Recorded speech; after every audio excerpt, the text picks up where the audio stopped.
ായി കഴിഞ്ഞാൽ നമുക്ക് ബുദ്ധിമുട്ടാവും എന്നുള്ളതുകൊണ്ട്. പക്ഷെ ആ ഒരു ചിന്ത നമ്മുടെ ശരീരത്തിനെ കുറിച്ച് മനസ്സിനെ കുറിച്ച് നമ്മൾ ചെയ്യാറില്ല എന്നുള്ള ഒരു കുറ്റബോധത്തോടു കൂടിയാണ് നിങ്ങളോട് സംസാരിക്കുന്നത്. നമ്മൾ ജീവിക്കണം, നമുക്ക് ഒരുപാട് ലക്ഷ്യങ്ങളുണ്ട്, നമ്മുടെ ജോലിയുണ്ട്, ബിസിനസ് ഉണ്ട്, കൃഷിയുണ്ട്, അല്ലെങ്കിൽ മറ്റെന്തെങ്കിലും സർവീസൊക്കെ ചെയ്യുന്ന ആൾക്കാരാണ് നമ്മൾ. പക്ഷെ നമ്മുടെ അത്തരത്തിലുള്ള ഒരു ചിന്ത അല്ലെങ്കിൽ നമ്മുടെ ബിസിനസ് വളരെ ഷൈൻ ചെയ്യണമെന്നുണ്ടെങ്കിൽ നമ്മുടെ മനസ്സ് നന്നായി വർക്ക് ചെയ്യണം. നമ്മുടെ ചിന്തിക്കാനുള്ള ഊർജ്ജം നമുക്ക് ഉണ്ടാവണം.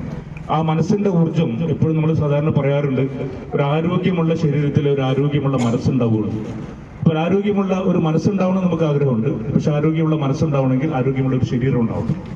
ആരോഗ്യമുള്ള ശരീരം ഉണ്ടാകാൻ എന്നെ സംബന്ധിച്ച് എനിക്ക് പറയാനുള്ളത്, ഞാൻ കാര്യമായിട്ടൊന്നും ചെയ്യാറില്ല. ഇടക്കാലത്തൊന്ന് കുറച്ച് നടക്കാറുണ്ടായിരുന്നു, പിന്നെ ഒരു ട്രെഡ്മില്ല് വാങ്ങി, അത് ഉപയോഗിക്കാതെ മൂല്യം കിടക്കുകയാണ്. പക്ഷെ ഒരാഴ്ചയായി ഞാനിപ്പോൾ കരുവന്തുരുത്തിയിലെ മെക്സവനിലെ ഈ ഒരു എക്സസൈസ് പ്രോഗ്രാമിൽ ഞാൻ അറ്റൻഡ് ചെയ്യുന്നുണ്ട്.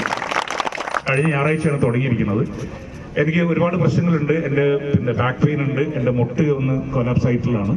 അപ്പോൾ എന്നാൽ എനിക്ക് ചെയ്യാൻ പറ്റുന്ന ഒരു 3 എക്സസൈസ് ഒഴുകി അത് അതേപോലെ പറയുന്നത് പോലെ ചെയ്യാൻ പറ്റിയില്ലെങ്കിലും ഇപ്പോൾ താഴെ ഇരിക്കുക എന്നുള്ളത്, ജമ്പ് ചെയ്യുക എന്നുള്ളതൊക്കെ ഒഴുക്കി മാറ്റി ബാക്കിയുള്ള ഇവിടുന്ന് അങ്ങോട്ടുള്ള കാര്യങ്ങളൊക്കെ ഞാൻ പരമാവധി ചെയ്യുന്നുണ്ട്. ചെറിയൊരു മാറ്റങ്ങൾ വന്നു തുടങ്ങിയിട്ടുണ്ട്, ഒരാഴ്ചയല്ലേ ആയിട്ടുള്ളൂ.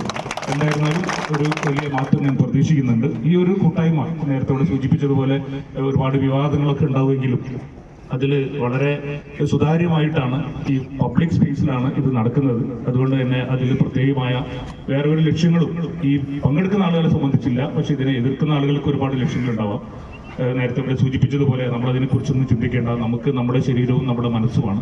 ഇവിടെ ഒരുപാട് 21 മിനിറ്റിൽ 21 തരത്തിലുള്ള എക്സസൈസുകൾ നടക്കുന്നു. അതിൽ യോഗ ഉണ്ട്, അതിൽ ഫിസിയോതെറാപ്പി ഉണ്ട്, അതേപോലെ തന്നെ അതിൽ അക്യുപങ്ചർ ഉണ്ട്, മെഡിറ്റേഷൻ ഉണ്ട്. എല്ലാ കാര്യങ്ങളും ഉൾപ്പെടുത്തിക്കൊണ്ട് ഉള്ള ഈ ഒരു സംവിധാനം എന്തായിരുന്നാലും നേരത്തെ സൂചിപ്പിച്ചതുപോലെ കേരളത്തിന്റെ ആരോഗ്യ മേഖലയിൽ വലിയൊരു വിപ്ലവം സൃഷ്ടിക്കും എന്നുള്ള അതിൽ യാതൊരു സംശയമില്ല. ഈ മെക്സവനും അതേപോലെ തന്നെ ഇന്നത്തെ കൂട്ടായ്മക്കും എല്ലാവിധ ആശംസകളും. നന്ദി.